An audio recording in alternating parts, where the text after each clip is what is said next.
Good morning, Booktube.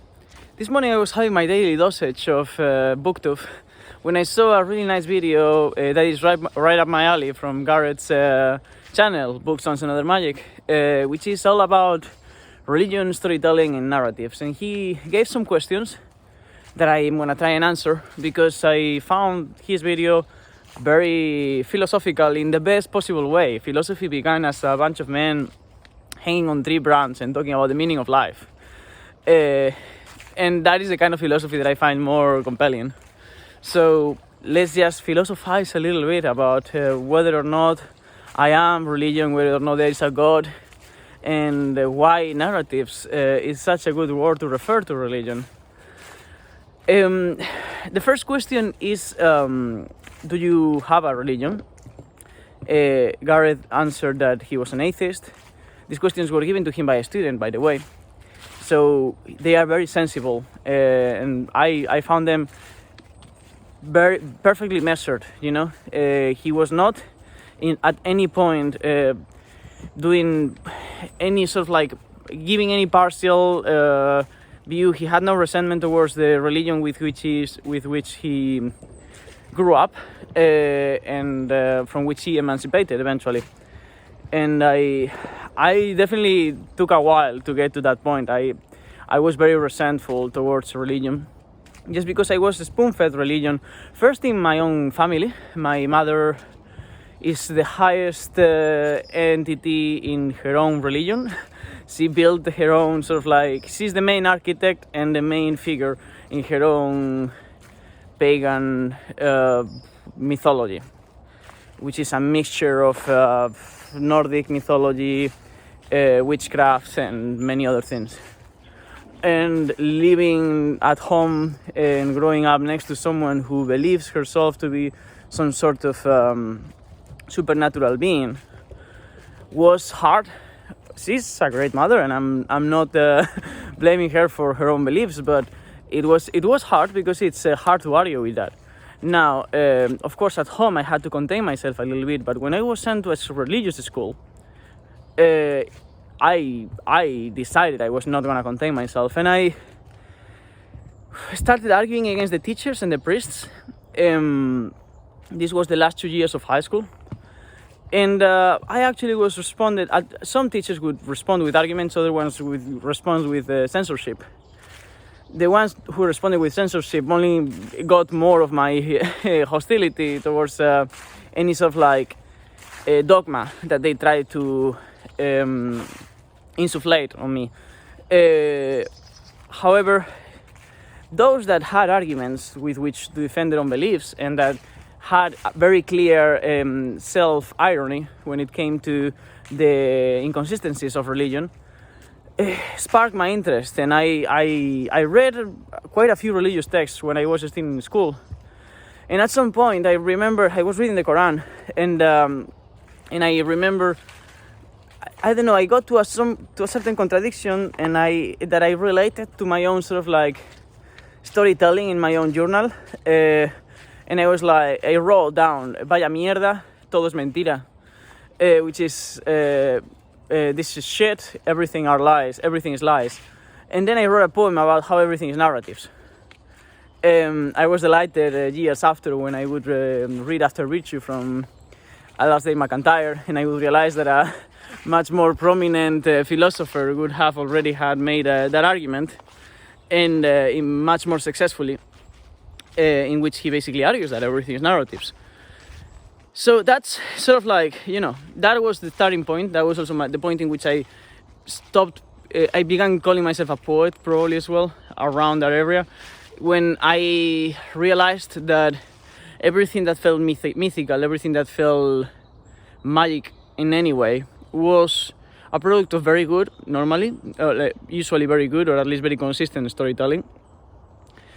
And that the only critique within those systems, if you share the faith, was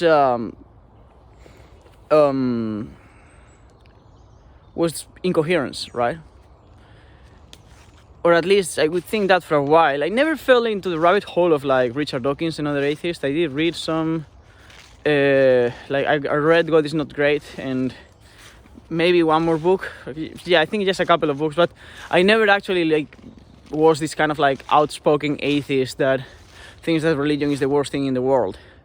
For most of my life, I was just like ignoring religion and focusing on poetry, and maybe a bit of scornful of people who was very loud, very openly religious around my own circles, just because of the way that religion came to me, and because it felt like I had a very nuanced idea when I was saying that I was atheist in this social circles in which I was in my childhood.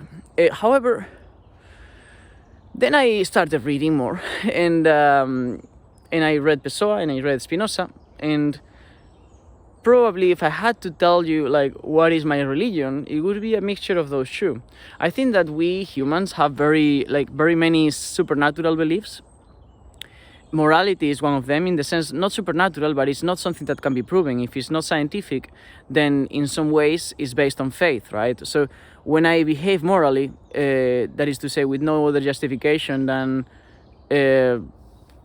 a certain axiom that hasn't been justified by scientific trial and error, I'm behaving in that way because of my own choice, right?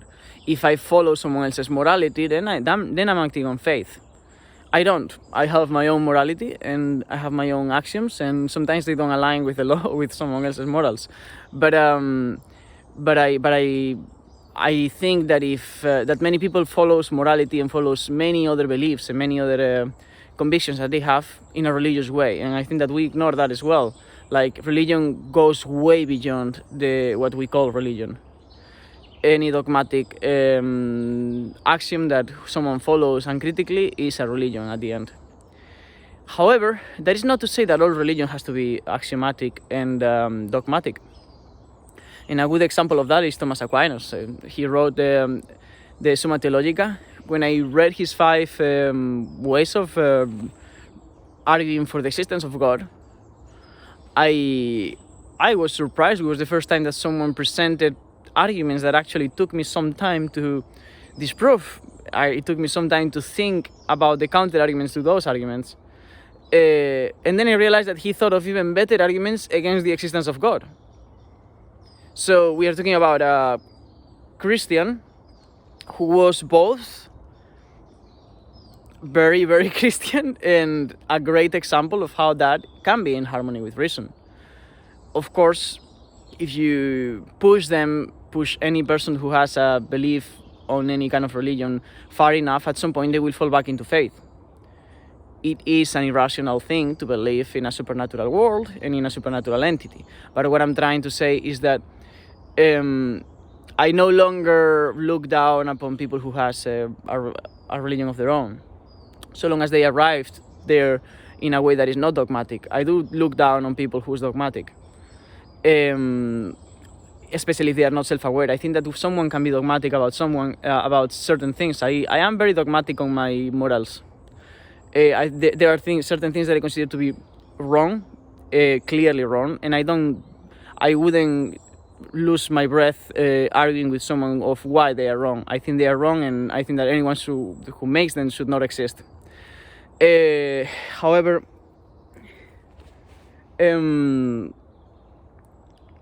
that goes far from following a whole structure in which is only based on dogmas, and that makes you follow blindly its own guidelines. Ooh, you almost fell.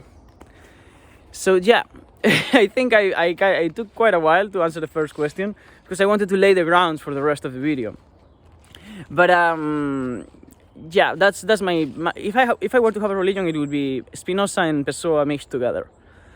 Which is to say, and I think that Pessoa summarizes Spinoza very well. Spinoza is really bad at presenting his arguments. It's very much like doing maths. It's painful to read. Spinoza is painful to read. It's beautiful to understand, on the other hand. And that happens often with philosophy. It's painful, it's annoying to read, but it's incredibly rewarding to understand. But Spinoza's point is that everything is God. To us, as far as we are concerned, everything is God. The ground that you're stepping on, your skin, every single cell in your body, your eyes, the sky, the mountains, everything. And Pessoa, at the end of one of his favorite of one of his poems, my favorite one of his, says something like, if you believe that God is the mountains and the sky and the clouds and the sea and the rivers and the honeybee and whatever, why don't you call it mountains and sky and trees and rivers? He says, if he shows to me that way, if he shows himself to you in that way, why call him God? Why not call him mountains and rivers and skies and all of that? And I think that is my ultimate conclusion when it comes to religion. I love storytelling, but when I am doing storytelling, I like it to be explicit. I like to know that I am doing storytelling. So I have no problem in spending a whole month reading a Jewish mysticist that is trying to convince me of the existence of some sort of like entity that lives in the woods. But I like to know that I am indulging in fantasy, and that is just because I am able to dream and acknowledging that I'm dreaming. Some people needs to dream and think that they are living reality when they are dreaming, and I don't blame them so long as they don't try to push their own axioms and dogmas into other people. So no problem with me there. As I said, like one of the people that I admire the most is Thomas Aquinas, and he did not have a problem with reason. That's for sure. We owe a lot more to him than to Descartes. I don't know why Descartes is so much more read than him in philosophical circles. So I'm just gonna try to. I wrote this because I think I knew I was gonna forget the second question because I knew the first one was gonna take me a while. Yeah, is religion positive or negative to society? I would say here that I mean, again, anyone could give endless examples of both good and bad Christians and non-Christians. So I think that people who does beautiful, good things for the world on the grounds of Christianity does that not so much because Christianity tells them to do so, but because they wanted to do so a priori, and found a narrative that fits their behavior. So, on the other hand, I think that, again, when someone is dogmatic, they can be made to do anything. So, if we are going to have, and that kind of follows with the next question, right? Yeah, it's good and bad to society. Yeah, I feel like there are narratives that are constructive for societies, and there are narratives that are destructive. I believe religions at this point are more destructive than they are constructive to society. I think any narrative, even the worst of narratives, can be followed in a non-dogmatic way. Obviously, always saving a couple of axioms so that they can actually remain within those frameworks. But when the dogma is so big that it creates sort of like herd complex, any narrative, any framework that is uncritical ends up being toxic. And that includes science. I feel like science often in history has dogmatically followed a certain methodology in search for a conclusion that was looking for a priori. That is not science, just like when that happens in philosophy, that is not philosophy. So I cannot say good or bad. I think that at the moment, removing ourselves from any sort of dogmatism of this kind, especially when it is completely unaware of itself, would be best. Do you think stories are important? I think they are inescapable. I remember Bertrand Russell writing on his History of Philosophy that Thomas Aquinas was, easily dismissible because he already wanted to. He was already searching for an answer of which he already for a question of which he already knew the answer. Like he wrote a whole book in which he was already prepared to give you the answer before, which means that it was flawed from the beginning. And Anthony Kenny, another philosopher who wrote a better history of philosophy, in my opinion, than that of Bertrand Russell, answered that is very funny to say, coming from a man who wrote a whole book in order to demonstrate that 1 + 1 = 2. I just find that very funny, but it shows that you can't escape having some sort of premise before anything else. I think narratives are inescapable. We all have convictions. I think that it's important to be aware of those convictions so that they don't control us, that we control them. And that is all I have to say about that. In terms of their inescapability. Another thing that I do think is that we came into religion for two different reasons: creativity and fear. We are fearing animals, especially of the unknown, and we are incredibly creative. The creativity built those narratives that allowed us to understand the world through our own human lens, and escape from the fear of the unknown. An example for that is, as I've said 1,000 times here, because I'm pretty proud of being, I am a cave diver. And I've cave dived in some very creepy places. The Yucatan Peninsula has over, I think, 3,000 kilometers of underground cave systems, and most of them are unexplored. Some of them are in private houses in someone's backyard. And I found a guy who had a piece of land behind his house, and there was a pond that was actually not a pond. It was the entrance to a massive cave system. Not official, but that's what it was. And as I said also 1,000 times in this channel, I am incredibly curious. So I could not help but get in that pond. I contacted him, I called a couple of friends, and we got in. And we got through a hole not bigger than this, very much just enough for my waist to get through. And suddenly, we were in a very big chamber. We kept going in and in, of course. When you cave dive, you have a line. There was already a line set from someone else who probably was the owner himself, because over there everyone is a cave diver, so probably whatever. But we set a line, we kept going in. The landscape's geometry was like nothing else I had seen before. It just kept going up diagonally and then down, and suddenly the tunnel looked like a spiral, like a DNA chain. It was crazy. And then at some point, I came across two natural phenomena simultaneously. And I knew them separately, but I did not know them simultaneously.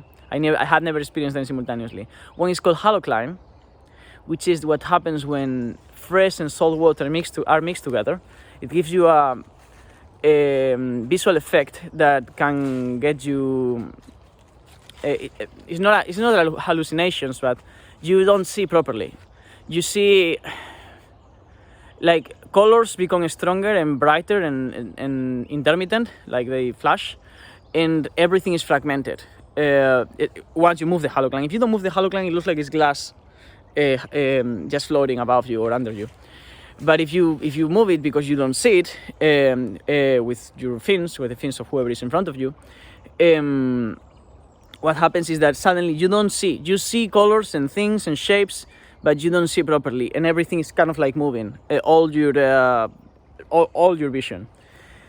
And until this doesn't sit down, you are pretty much blind. We had the lights, so those lights into the halocline were increasing the effect, because it was very bright on your eyes, like fluorescent, it feels like almost. And on top of that, this cave was made of calcium, so it was very white, which made the light reflect even more. And under us, we had a sulfur cloud. Sulfur clouds, they normally sit at the bottom of caves, but sometimes you can get through the sulfur cloud and it keeps going down meters and meters and meters and meters into the abyss. A sulfur cloud, you should Google it. You should Google scuba diving sulfur cloud or free diving sulfur cloud. So that is a green cloud. Pretty much, it's the most hellish thing that you could see in planet Earth. It's crazy. Now, if you have a sulfur cloud under you, while you are blinded by halocline, if these two mixed, you are not only blind, but now you are in danger of falling into a cloud from which you could not come back, because you have the line. One of you has the line, and the visual effect of those things mixed together is also crazy. Plus the smell of sulfur in your mouth is just crazy. Now, there's only one reason, and only one, why I didn't panic there. There's only one reason why I didn't die there, and it's because there was a narrative to that place. I knew the science behind every single thing that was happening to me, including my physiological reactions. I knew what was happening to me. I knew what my breath could do to me.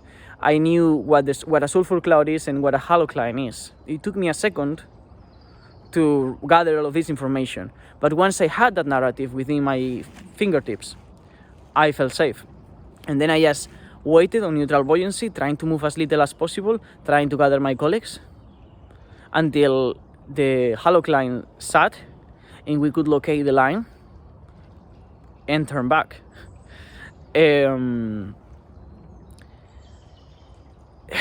That's it. That's why for me narratives, storytelling is important in a very practical sense. On top of that, storytelling is just important for me because the two things I love the most are reading and receiving stories in every single medium, and creating them. Creating them in my own life through living and being able to tell you these anecdotes, but also creating them through writing, out of nowhere, out of thin air. And because of that, I like reading things that are true and untrue. And because of that, I consider religion to be a really nice and valuable story. Now, there was another question, I think, but I think it's the one about role models. It was like, do you have is there a character of a particular story that has had an impact in your life, and did you identify with that character? There is too many. There's like pretty much all Disney characters when I was a kid. Half of my mom's boyfriends. My mom is a very promiscuous person, and that's completely fine. I never had a problem with it. It just meant that pretty much every year of my life I had a different stepfather, which meant that I got to meet a lot of cool people because she's a cool person and she dated cool people, and every single one of them was a role model in one way or another. My father, of course, in terms of narrative characters, as I said, probably all Disney characters. At some point I'll do my top 200 favorite films or something like that, and you'll know all the characters on films that have impacted me. The movie Into the Wild, and that character was impactful at some point. Learning about Thoreau was impactful to me. Stirner, when I was in a different moment of my life. Pretty much every expeditionist that I could know about. Every documentalist. I watched a lot of documentaries. My dream as a kid was to become the Spanish David Attenborough. I could, and that's the thing. Like, I allow myself when I'm reading a story, not when I'm doing philosophy. When I'm reading a story, I allow myself to be impregnated with the story, and I can identify myself with anyone if I want to. So yeah, I couldn't pick one. I could tell you about many that are little fragments of the puzzle of me, but none of them really represents who I am. At some point I will find a top 5 or something, and I'll make a video about the 5 characters that influenced me the most. That would be a nice tag, but I cannot take it off the top of my mind. It would take me a long time. So that's it. I highly encourage you to check Gareth's channel, Books, Songs and Other Magic. I think, I can't imagine that anyone who's here watching my channel is not already subscribed to his. But if you're not, you should check it. And I think that video is very, very worth watching as well. So have a nice day, and I'll see you on the other side. Thank you, BookTube.